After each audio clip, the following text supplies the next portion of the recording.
Hello. सो बच्चों 50% सामान businessman ने समुद्र में फेंक दिया, यानी वो लॉस हो गया उसका 50%। तो बच्चों वो शिप है ना स्टेबल हो गई एंड फिर वो लंदन पोर्ट पहुंच गई। फिर उसने 50% सामान वहां बेचा, वापस आया एंड उसने इंश्योरेंस कंपनी को बताया। विटनेस तो थे ही सब, कैप्टन्स वगैरह। तो इंश्योरेंस कंपनी ने पूछा कि क्या हुआ था एग्जैक्टली तो इसने पूरा स्टोरी बता दिया कि मैंने आधा सामान फेंक दिया। तो इंश्योरेंस कंपनी ने कहा तुमने सामान तुम्हारे हाथ से फेंका ना, तो इंश्योरेंस कंपनी आपको क्यों लॉस देगी, कॉम्पनसेशन देगी? Company will not give any compensation, क्योंकि तुमने ही सामान खुद के हाथ से फेंक दिया। तो बच्चे इसके ऊपर केस हो गया। अब आप मुझे आंसर देंगे, 50% जो सामान बिजनेसमैन ने फेंका, क्या उसका कॉम्पनसेशन उसको मिलेगा? उसके हाथ से ही फेंका था उसने।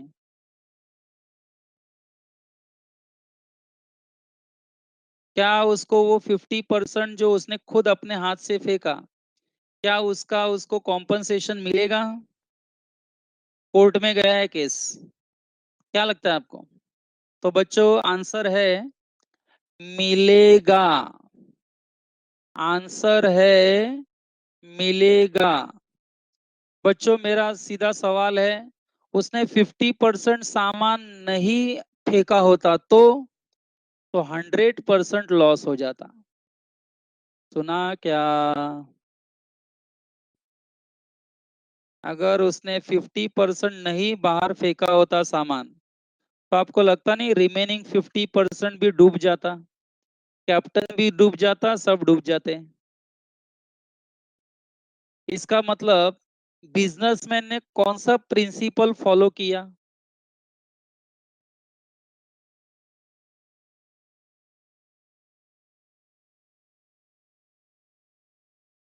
इंश्योरेंस कंपनी हमेशा ना ही बोलेगी अभिशंकर, ऐसे सब केस में ना वो हमेशा ना बोलेगी, बरोबर है।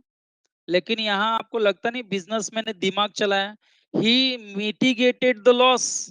उसको मालूम है कि 100 रुपया लॉस होने वाला है, 50 रुपया फेंक देता हूँ, 50 रुपया तो बचेगा मेरा। एक्चुअली उसने किसका लॉस कम किया? इंश्योरेंस कंपनी का।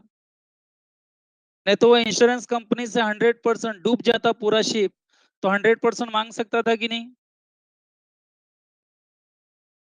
हेलो। लेकिन उसने देखो ना 50% ही फेंक दिया, 50% बचाया सामान। यानी बच्चों उस बिजनेसमैन ने दिमाग चलाया। उसने 50% लॉस से बचा दिया इंश्योरेंस कंपनी को। सिर्फ 50% लॉस मांग रहा है वो भी इंश्योरेंस कंपनी दे नहीं रही है। कोर्ट ने इंश्योरेंस कंपनी को एकदम फटकार लगाया। अरे समझते हो कि नहीं? He has followed the principle of mitigation of loss. वो चाहता तो पूरा फेंक के बोलता है कि फ्लड में चला गया सब, सॉरी तूफान में चला गया सामान। उसने ऐसा नहीं किया। बच्चों कितना दिमाग चलाया देखो उसने। 50% सामान फेंकने से अगर शिप स्टेबल हो जाती है तो फेंक दो सामान। इसमें गलत क्या किया उसने? उसने 50% सामान बेच के 50% सामान बचाया। बच्चों मेरा एग्जाम्पल समझ में आया आपको? इसको कहते हैं कि ट्राई करना चाहिए लॉस को कम से कम करने का। कम से कम लॉस करो एंड सामने वाले से क्लेम करो। आपको समझा बच्चों? Mitigation, principle of mitigation. आपने ओसीएम में ये एग्जाम्पल नहीं दिया गया था क्या आपको? किसी ने दिया नहीं ये एग्जाम्पल, प्रिंसिपल ऑफ मिटिगेशन पढ़ाते समय? ये शिप वाला एग्जाम्पल किसी ने नहीं बताया था आपको A1 में?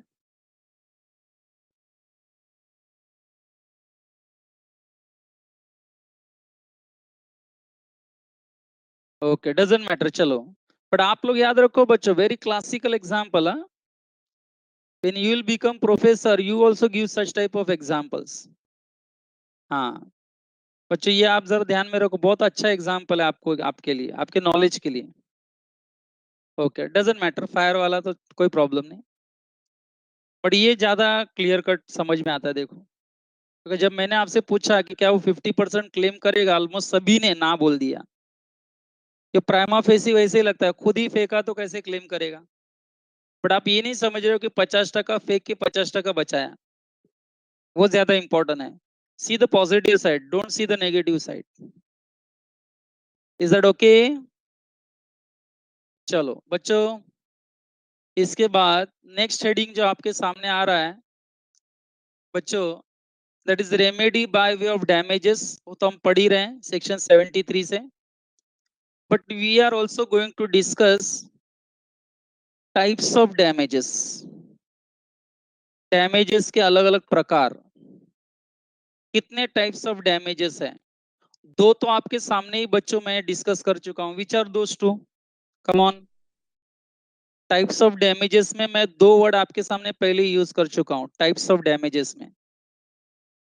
वन इज ऑर्डिनरी डैमेजेस, जो नेचुरली अराइज होता है, and special damages. Ordinary and special already हम डिस्कस कर चुके हैं, है कि नहीं? अब आगे और कौन से डैमेजेस हैं बच्चों, वही हमको पढ़ना है, समझना है। सो पैराग्राफ आपके सामने है, जरा देखो बच्चों क्या लिखा है। Remedy by way of damages is the most common remedy available to the injured party. We know that कि जब भी पार्टी को लॉस होता है ब्रीच ऑफ कॉन्ट्रैक्ट से, तो party at loss can claim damages. ये तो हमको मालूम है, नेचुरली ये क्लियर है। These entitles the injured party to recover compensation for the loss suffered by it due to breach of contract from the party who causes the breach. चलो ये भी क्लियर है। Section 73 to 75 of Contract Act incorporate the provisions in this regard. Damages को लेकर जो law बना है ना बच्चों, प्रोविजंस, उसमें सेक्शन 73, 74, 75 ऐसे आते हैं, तीन सेक्शंस। ओके, 73 टू 75 लिखा है, 73 एंड 75 नहीं लिखा है, यानी सेक्शन 74 भी है। The damages which may be awarded due to the injured party may be of following kinds, and in diagram you can see general damages और ऑर्डिनरी डैमेजेस और natural damages arising due to breach हम already पढ़ चुके हैं। Special damages की भी हम idea ले चुके हैं। विंडिक्टिव एग्जाम्पलरी डैमेजेस क्या हैं, नॉमिनल डैमेजेस क्या हैं, एंड रिमेनिंग टू डैमेजेस जो आप डायग्राम में देख रहे हो बच्चों, वो क्या है, सब हम पढ़ेंगे। ओके, एक काम करते हैं बच्चों, let us discuss first one. We have also one case study and very famous case study, and what that case study says बच्चों वो भी समझने की हम कोशिश करेंगे। तो लेट्स स्टार्ट। आपको ऑलरेडी पता है, इसका फंडा क्लियर है। What is ordinary damage already पता है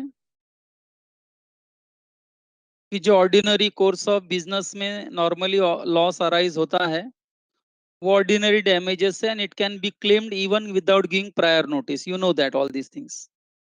ओके, सो क्या लिखा है देखो। When contract has been broken, the party who suffers by such breach is entitled to receive from the party who has broken the contract compensation for any loss or damages caused to him thereby, which naturally arose in usual course of things from such breach, or which the party know when they made the contract to be likely to result from breach of it। बच्चों तीसरी बार पढ़ रहा हूं ये paragraph. I hope you understand, I am reading it third time. Okay, next line क्या लिखा है देखो। Such compensation is not to be given for any remote or indirect loss। वापस आ गया, अगर कोई रिमोट लॉस है या इनडायरेक्ट लॉस है जिसका इस कॉन्ट्रैक्ट से कोई संबंध नहीं है, तो बच्चों वो आप क्लेम नहीं कर सकते as matter of right. That means in shortcut, remote losses and indirect losses cannot be claimed, not also by giving prior notice, not possible.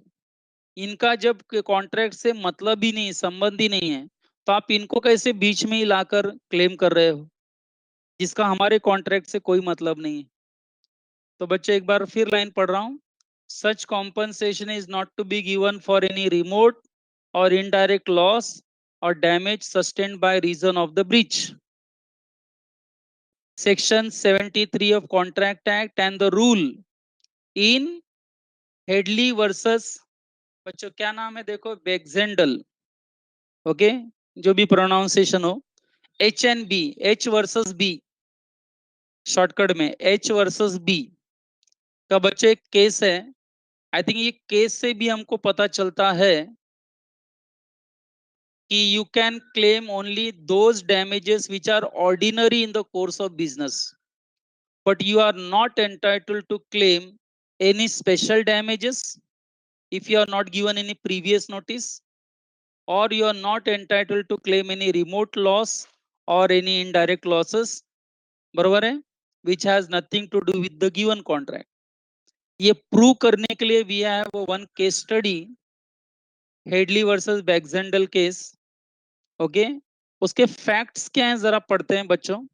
The language will is quite difficult, is little bit difficult, क्योंकि ये India का case नहीं है, foreign country का है, I think England का case है ये, and that is why the name जो आपको दिख रहा है नाम, बराबर बच्चों, वो आपको फॉरेनर्स के नाम नजर आएंगे, ओके, डजंट मैटर।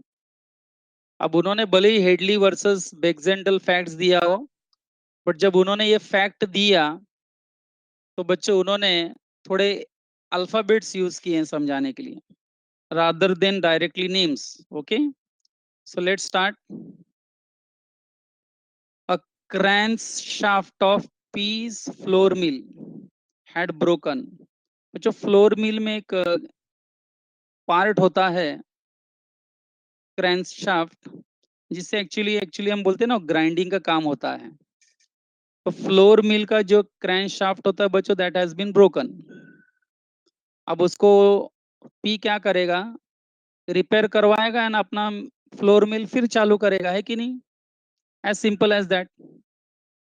तो बच्चों पी ने अपना फ्लोर मिल का जो ब्रोकन क्रैंकशाफ्ट है ना, वो किसको दिया देखो, he gives it to D, a common carrier, tempo वाला कॉमन कैरियर। पी ने अपना ये जो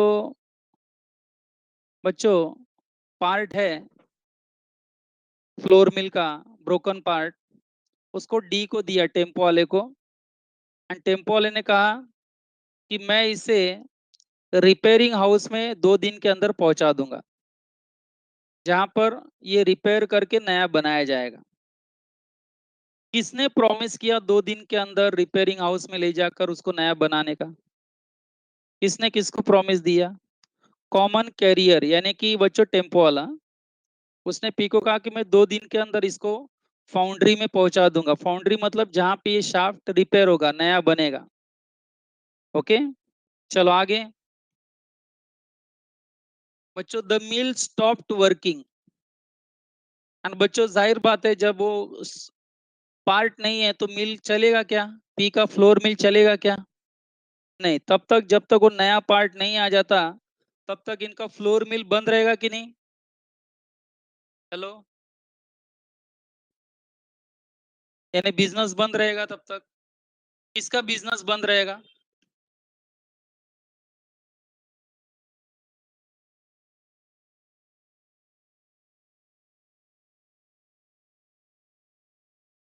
पी का, ओके। चलो आगे, the mill stopped working, D delayed the delivery of crankshaft, so the mill remained idle for another 5 days। कुछ समझा बच्चों क्या प्रॉब्लम हुआ, डी ने कितने दिन के अंदर वो शाफ्ट पहुंचाने का बच्चों वादा किया था, 2 दिन के अंदर, लेकिन कितना दिन लेट कर दिया, 5 दिन और लेट कर दिया। तो 5 दिन और इनका फ्लोर मिल बंद था कि नहीं, पी का, है कि नहीं, किसने गलती की यहाँ पर, किसने ब्रीच ऑफ कॉन्ट्रैक्ट किया, डी ने। अब आगे क्या किया देखो, पी रिसीव्ड, बच्चा आगे क्या लिखा है देखो, P, P received the repaired crankshaft 7 days later than he would have otherwise received. यानी टोटल बच्चों डी के गलती के वजह से कितना दिन इनको लॉस हुआ, कितने दिन के बिजनेस का इनको लॉस हुआ? Can anyone? कितने दिन बिजनेस का लॉस हुआ इनके? अगर टेम्पो वाला सही समय पे वो रिपेयरिंग के लिए भेजता तो इनका 7 दिन और बचता, यानी 7 दिन का लॉस करा दिया डी ने, बरोबर है? तो बच्चों 7 दिन के लॉस का, हाँ नहीं, 7 दिन का लॉस जो भी हुआ पी को, आपको लगता नहीं पी ने क्लेम करना चाहिए डी से? हेलो? क्योंकि वो डी के गलती के वजह से हुआ है। जो काम 2 दिन में हो सकता है वो 9 दिन लग गया, 7 दिन एक्स्ट्रा लग गया। तो बच्चों हुआ क्या देखो,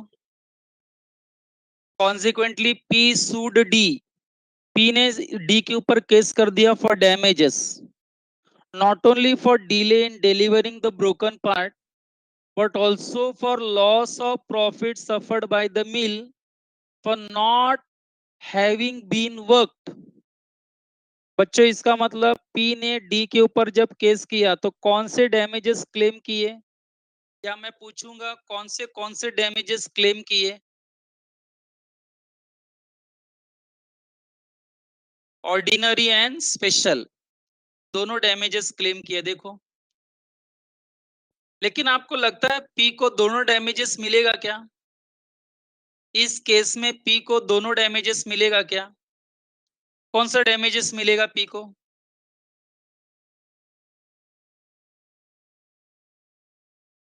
स्पेशल डैमेजेस क्यों नहीं? वो जो लॉस ऑफ प्रॉफिट हुआ है वो क्यों नहीं? 7 दिन का लॉस ऑफ प्रॉफिट हुआ है वो क्यों नहीं? No previous notice, that's all, that is what we have to understand बच्चों। Very good, very good.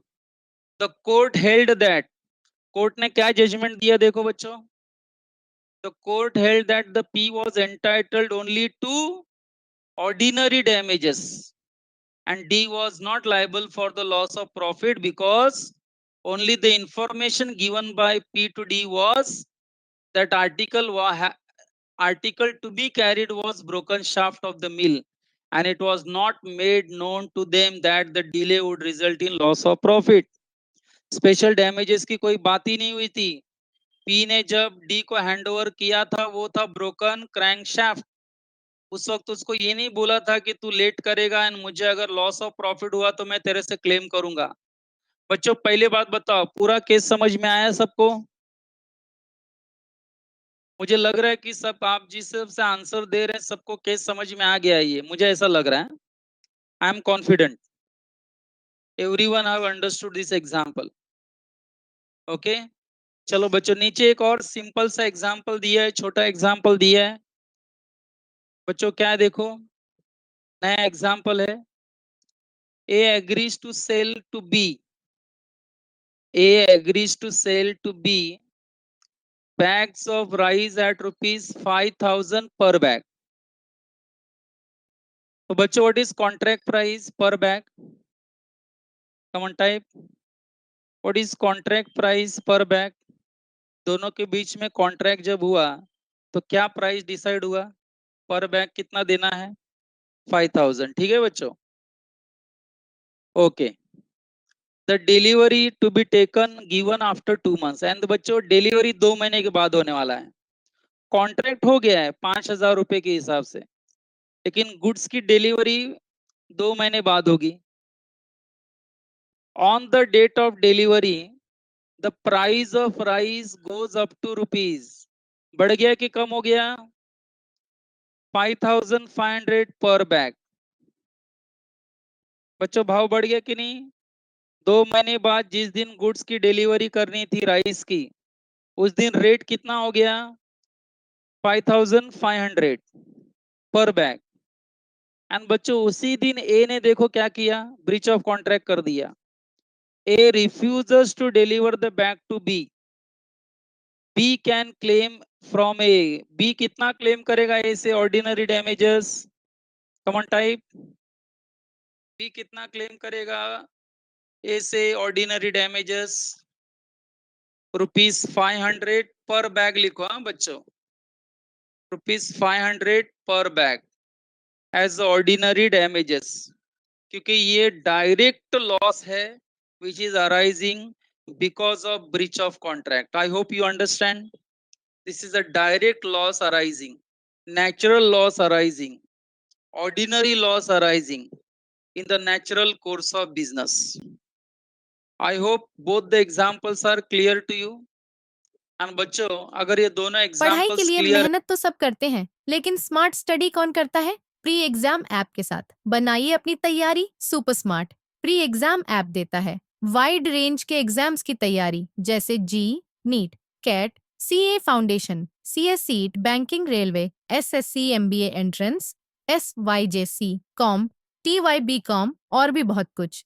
Chapter wise tests and mock tests, detailed performance analysis, और अब तैयारी होगी एकदम परफेक्ट। कहीं भी कभी भी पढ़ाई करें। और एक विशाल क्वेश्चन बैंक आपकी तैयारी को बनाए आसान। इंस्टेंट इवैल्यूएशन से तुरंत जानिए अपनी परफॉर्मेंस और पाएं पर्सनलाइज्ड फीडबैक। तो अब देरी किस बात की? प्री एग्जाम ऐप डाउनलोड करें और अपने नाम से रजिस्टर्ड करें और एक विशाल क्वेश्चन बैंक बिल्कुल फ्री और अपनी सफलता की कहानी लिखें। लिंक डिस्क्रिप्शन में है। प्री एग्जाम ऐप स्मार्ट तो तैयारी अगर ये का दोनों साथ। एग्जाम्पल्स क्लियर है, तो ऑर्डिनरी डैमेजेस और टाइप ऑफ डैमेजेस में हम जो पढ़ रहे हैं ना, ordinary damages, I think that is 100% clear to you. Okay, I don't think you are going to ask me any doubt here. तो बच्चों, लेट्स कंटिन्यू नेक्स्ट। चलो, सेकेंड टाइप क्या लिखा है बच्चों? हेडिंग स्पेशल डैमेजेस, जिसकी ऑलरेडी आइडिया आपको है कि नहीं? ओके, तो एक काम करो, पहले लॉ पढ़ लेते हैं, 2 लाइन का देखो। आपको ऑलरेडी आंसर मालूम है, बट मैं फिर भी पढ़ रहा हूं।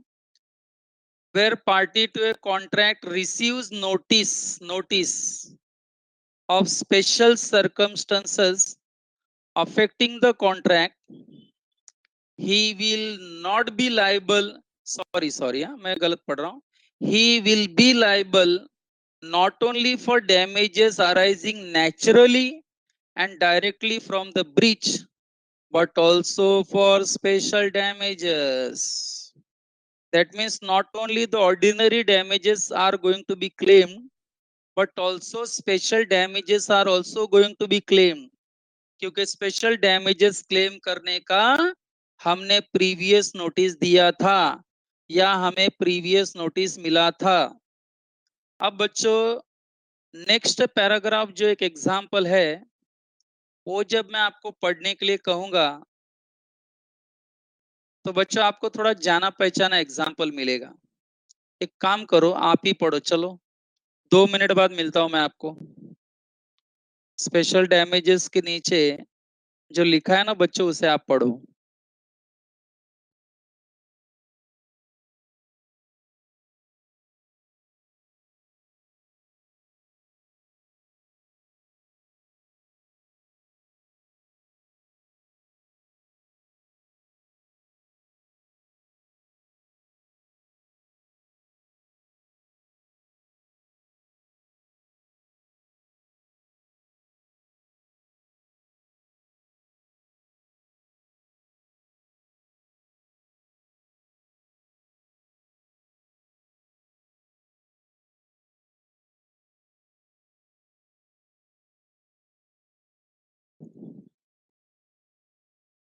हाँ बच्चों, क्या लगता है, एग्जाम्पल कुछ जाना पहचाना लगा?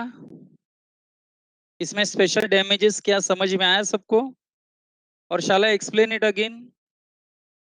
मुझे नहीं लगता वापस पढ़ाने की जरूरत है बच्चों, पढ़ेंगे तो एकदम आराम से क्लियर होगा, है कि नहीं? क्योंकि ऐसे ही एकदम मिलता जुलता एग्जाम्पल पहले हुआ है अपना, रिकॉल करो।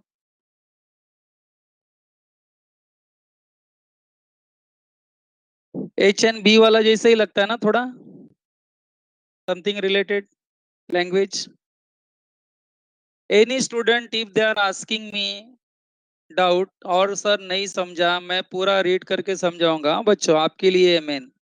आपको समझना जरूरी है, टाइम फैक्टर मत देखो बच्चों। हाँ, मैं कितना स्लो पढ़ा रहा हूँ, कितना स्लो जा रहा हूँ, उस पर ध्यान मत दो। जो भी पढ़ रहे हैं परफेक्ट पढ़ रहे हैं, इतना ध्यान दो बस। टाइम फैक्टर कंसिडर मत करो। वेल इन एडवांस पोर्शन हो जाता है तो भी बच्चे नहीं पढ़ते हैं, याद रखो। जिसको पढ़ना है वो सही समय पे बराबर पढ़ लेता है, ओके। तो आप पोर्शन का टेंशन मत लो। तो इस बच्चों में आगे बढ़ो। एक काम करो बच्चों, नेक्स्ट तीसरा हेडिंग बहुत ही इंटरेस्टिंग है आपके नॉलेज के लिए भी। हम इसे विंडिक्टिव और एग्जाम्पलरी डैमेजेस बोलते हैं। इसका रेफरेंस बच्चों पहले आया नहीं है, एक बार आया था, मैंने शायद आइडिया भी दी थी आपको। याद है बच्चों? अगर कोई शादी का प्रॉमिस करता है एंड बाद में वो प्रॉमिस ब्रेक कर देता है ना, breach of promise to marry. तो मैंने क्या कहा था, मान लो मैंने जिस लड़की को प्रॉमिस किया है, बच्चों एग्जाम्पल है, हाँ बच्चों ये ध्यान दो, या लड़की जो मेरे से शादी करने वाली, रिवर्स करते हैं, चलो रिवर्स करते हैं। जिस लड़की ने मुझे प्रॉमिस किया है शादी करने के लिए, वो आगे चल के वो लड़की शादी करने से मना कर देती है अगर, तो इसका मतलब उसने क्या किया, breach of promise to marry किया कि नहीं। शादी करने का प्रॉमिस किया था लड़की ने, फिर उस लड़की ने उस प्रॉमिस तोड़ दिया। तो बच्चों इससे आपको लगता नहीं मेरी फीलिंग बहुत हाई लेवल की हर्ट हो गई। अब मैं वो दिखा नहीं पा रहा हूँ क्या जबरदस्त मैं एकदम फीलिंग है कि नहीं, बट मेरी बहुत ही फीलिंग हर्ट हुई बच्चों। आप मानते कि नहीं इस बात को? ओके, समझ लो बच्चों, हाँ समझ लो कि बहुत हाई लेवल पे मेरी फीलिंग्स हर्ट हुई। तो बच्चों मैंने क्या किया, ये लड़की के ऊपर केस कर दिया। ये लड़की ने मुझे शादी का प्रॉमिस किया एंड बाद में शादी करने से मुकर गई। तो इससे मुझे बहुत सारा टेंशन हो गया, है ना, एंड बहुत सारा फीलिंग मेरा हर्ट हुआ। तो कोर्ट क्या करेगा, कोर्ट मेरा जितना भी फीलिंग हर्ट हुआ है ना बच्चों, जो भी लेवल से मेरा फीलिंग हर्ट हुआ है। ओ पोपटलाल फ्रॉम तारक मेहता, कौन है रे बाबा, लांस? या देखता है क्या तू? मेरे घर पे भी बहुत देखती है, मेरी डॉटर देखती है, मेरी वाइफ देखती है। ओके, तो बच्चों कोर्ट आएगा एंड कोर्ट में बोलेगा, वो लेडी को बुला के लड़की को बोलेगा कि देखो गिरीश का जितना भी फीलिंग हर्ट हुआ है वो लेवल से आप उनको कॉम्पनसेशन दे दो, बरोबर है। और मुझे कितना कॉम्पनसेशन मिलना चाहिए, वो मेरे फीलिंग कितनी हर्ट हुई, क्या लेवल से हर्ट हुई, बच्चे इस पर कोर्ट डिसाइड करेगा। एंड वो लड़की से मुझे कॉम्पनसेशन मिलेगा एंड उसी कॉम्पनसेशन को हम किस नाम से बुलाएंगे, विंडिक्टिव और एग्जम्पलरी डैमेजेस, है ना। पोपटलाल ने, बच्चों पोपटलाल ने विंडिक्टिव डैमेजेस क्लेम किया बबीता जी से, सही बोला मैंने?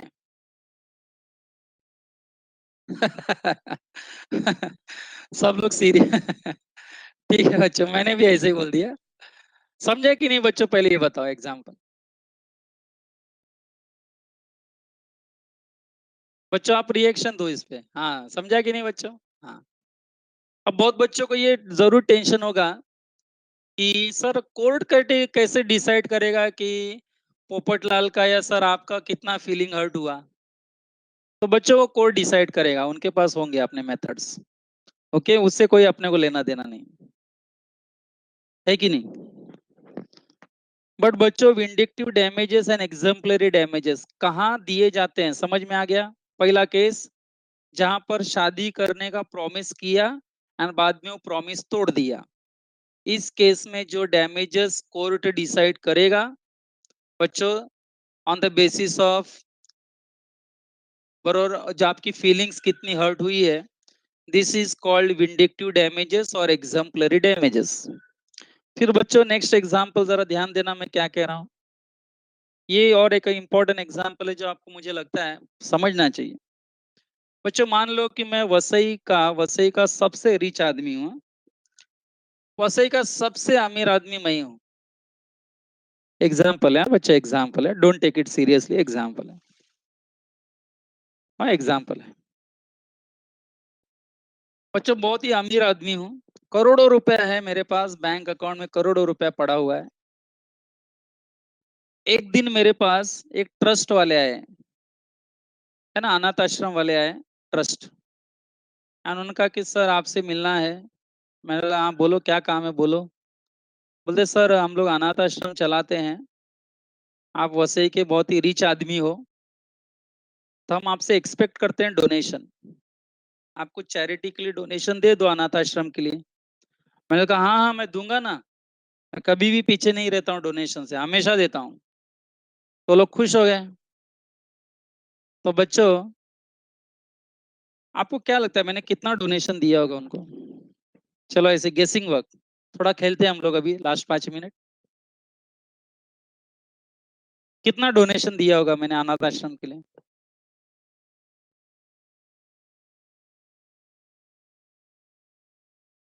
100 करोड़, अभी शंकर। Thank you. अच्छा अच्छा, ओम 1 करोड़ बोल रहे हैं। गिरीश सर 1 करोड़ देंगे, 5 लाख लांस बोल रहा है। बहुत बच्चे ले आओ, बाप रे 1000 crore Parth. My god, 1000 rupees, oh yes. Parth लगता है मुझे पहचानता है क्या पहले से? हेलो पार्थ। यस डियर, पहचानते हो क्या मुझे?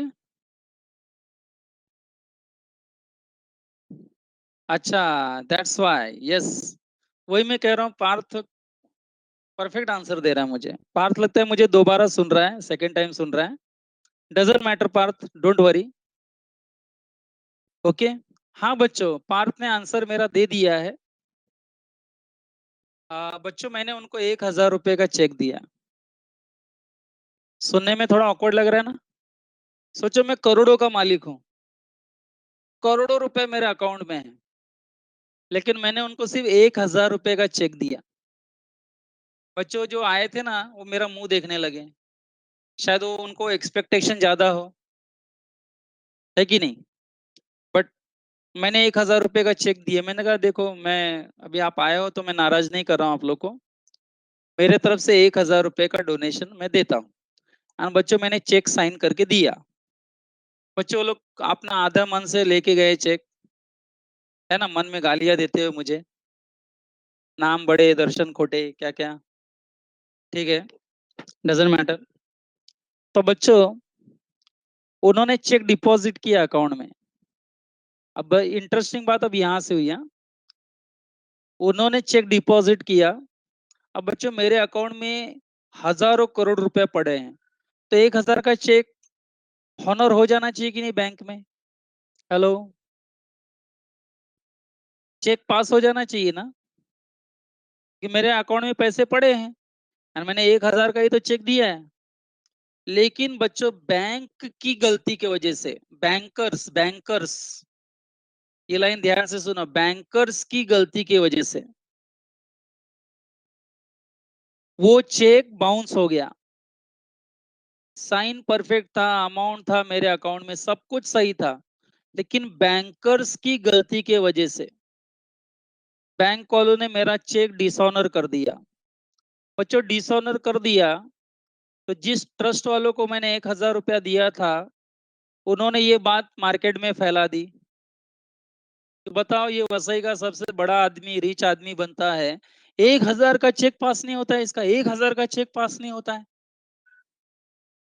है कि नहीं? काय का बड़ा आदमी है ये हमको 1000 का चेक दिया वो पास नहीं होता है, इसने लाखों रुपए का चेक दिया होगा किसी को, वो कैसे पास होगा?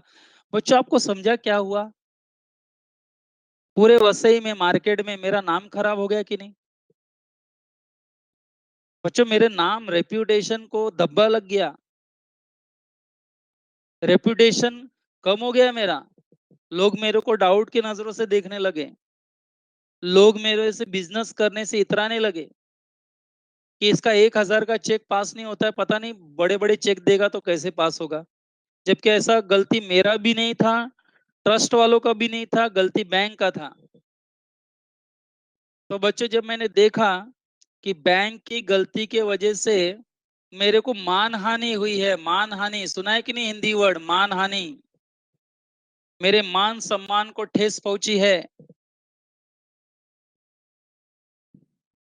बरोबर है। तो बच्चों मैंने क्या किया, बैंक वालों पर केस कर दिया, बैंक वालों पर केस कर दिया। नहीं नहीं नहीं lance, character assassination is different angle है बेटा। I will not use the character assassination. Character assassination normally कौन करेगा, फॉर एग्जांपल मीडिया करेगी, नॉट बैंक। बच्चों media, I repeat the word media, okay. For example मैं बच्चों कोई ड्रग्स नहीं लेता, मेरे ड्रग्स लेने का कोई प्रूफ नहीं है, तो भी रिपब्लिक भारत अर्नब गोस्वामी चिल्ला चिल्ला के बोलता है गिरीश लेता है, गिरीश लेता है ड्रग, गिरीश लेता है कि नहीं। भारत पूछता है गिरीश लेता है, क्या क्या बोलता है बाप रे। तो बच्चों तब वो कैरेक्टर एसेसिनेशन हो जाएगा। आपको समझा? See character assassination is different angle बच्चों। I hope you understand. यहाँ एक्चुअली क्या है कि आपका जो बिजनेस से रिलेटेड रिलेशंस है ना वो डिस्टर्ब हो गया बैंक की वजह से, आपका मान सम्मान में कमी हुई, बिजनेस सर्कल में आपका मान सम्मान कम हुआ। तो मैंने क्या किया बच्चों, मैंने बैंक के ऊपर केस डाल दिया, मानहानि का दावा कर दिया, क्लेम कर दिया। मैंने कहा कि ये बैंक ने मेरा सबसे छोटा चेक पास नहीं किया। और बच्चे इसमें इंटरेस्टिंग बात देखो ना क्या है, जितना छोटा चेक बैंक के गलती के वजह से डिसऑनर होगा उतना बड़ा डैमेजेस मैं क्लेम कर सकता हूं। मैं अगर 1 करोड़ का चेक देता है अगर वो डिसऑनर हो जाता तो बात समझ में आती कि नहीं। चलो बड़ा अमाउंट था, बैंक को टेंशन आया था कि इतना 1 करोड़ का कैसा पास करे हम चेक, है कि नहीं। वहां बैंक बोल सकता था कि ठीक है 1 करोड़ का था ना सर इसलिए हमको टेंशन आया तो हमने एक पहले इसमें डिसऑनर कर दिया। बस समझ में आता है बड़ा चेक था। अरे 1,000 का चेक, 1,000 की भी औकात नहीं है मेरी, मेरे अकाउंट में करोड़ों रुपए पड़े हैं एंड तुमने 1,000 का चेक मेरा डिसऑनर कर दिया, कितनी बड़ी इज्जत चली गई मेरी। तो मैंने क्या बोला, जितना कम अमाउंट का चेक बैंक की गलती के वजह से मेरा डिसऑनर हुआ उतना बड़ा डैमेजेस मैं क्लेम करूंगा बच्चों, छोड़ूंगा नहीं बैंक को, उतना बड़ा डैमेजेस मैं क्लेम करूंगा। एंड बच्चों मैंने 100 करोड़ का दावा ठोक दिया, 100 करोड़ रुपया मुझे मानहानि चाहिए, मैं बैंक को छोड़ूंगा नहीं, है कि नहीं। 100 करोड़, 100 करोड़ का मानहानि का दावा कर दिया मैंने। एंड बच्चों कोर्ट में केस चला एंड फाइनली सेटलमेंट हुआ 50 करोड़ पर। गिरीश 50 करोड़ ले लो बैंक से, मैटर खत्म करो। मैंने कहा ठीक है दे दो 50 करोड़। अब बच्चों बताओ 50 करोड़ मुझे बैंक से जो मिला, बैंक की गलती के वजह से, उनके रॉन्गफुल डिसऑनर के वजह से, बच्चों ये जो 50 करोड़ रुपया मैंने वसूल किया बैंक से, सॉरी वसूल क्या किया कोर्ट ने दिलाया, ये मेरे लिए कौन सा डैमेजेस था जरा नाम बोलो, इसको आप कौन सा डैमेजेस बोलेंगे। तो बच्चों इसको हम विंडिक्टिव डैमेजेस नहीं तो एग्जाम्पलरी डैमेजेस बोलेंगे। सुना सबने, दो नाम है इसके, विंडिक्टिव नहीं तो एग्जाम्पलरी। तो बच्चों ये डैमेजेस है ना केवल दो ही केस में दिए जाते हैं एंड आपको लगता नहीं मैंने दोनों केस आपके सामने डिटेल में डिस्कस कर दिए। These damages is awarded only in 2 cases and both the cases I have discussed in detail. So let us read this part and let us stop today, okay? आज ये पढ़ते हैं फिर स्टॉप करते हैं बच्चों, क्या लिखा है देखो। पार्थ कुछ डाउट है? हाँ पार्थ, एक्चुअली पर्नेटिव जो वर्ड है ना वो अभी सीए इंस्टीट्यूट के नए बुक में यूज नहीं हुआ है, बट आपके स्कैनर्स एंड ऑल उधर बहुत जगह पे बच्चों ये यूज हुआ है, बरोबर है। पनेटिव नेचर, पनेटिव मतलब पनिशमेंट नेचर, एक प्रकार से बैंक को पनिशमेंट दिया गया है, बरोबर है। पनेटिव भी बोलते हैं but let us go by the text book today, okay. Punitive word आगे आएगा तो मैं डिस्कस कर दूंगा, but Parth you are absolutely right. Okay, इसका और एक नाम है पनेटिव, बट फिलहाल नए बुक ने वो वर्ड यूज नहीं किया। These damages may be awarded only in two cases. For the पहला केस जिसमें बच्चों ये डैमेजेस दिया जा सकता है, a breach of promise to marry because it causes injury to his or her feelings. I think I have discussed that in detail. And B point, for wrongful dishonor by banker, wrongful dishonor by banker for his customer's check, because in this case injury due to wrongful dishonor to the drawer of check is so heavy that it causes loss of credit and reputation to him. A businessman whose credit has suffered will get exemplary damages even if he has sustained no pecuniary losses. सच में देखा जाए बच्चों तो मानहानि का दावा मेरा कोई मॉनेटरी लॉस नहीं है, but still I was able to claim 50 crore. Okay, but non-trader cannot get heavy damages in the like circumstances. That means only businessman can claim. मैं बार बार बोल रहा था बच्चा, I am a rich person, business में मेरा बहुत नाम है, बिजनेस सर्कल में मेरा नाम खराब हो गया, यानी only businessman can claim heavy damages. अगर कोई नॉन बिजनेसमैन हो वो ज्यादा क्लेम नहीं कर सकता, वो भी क्लेम कर सकता है बट ज्यादा नहीं. So but non-trader cannot get heavy damages in the like circumstances unless the damages are alleged and proved as special damages. And एक केस स्टडी का उन्होंने जस्ट आपको नाम दिया है, रेफरेंस दिया है, वो नहीं भी आप टेंशन लेंगे तो भी चलेगा. बच्चे, shall I assume that you have understood three types of damages? Ordinary damages, special damages, and the third one and the most important, vindictive and exemplary damages. Yes, anyone? Any doubt? Any confusion? Shall we stop today? Abhishankar is typing something, so I will wait. No? Okay. Okay, student. So we'll meet tomorrow. Continue with the nominal chart damages and all.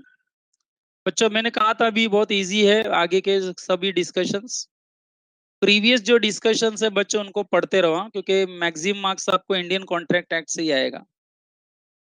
ठीक है student? Okay.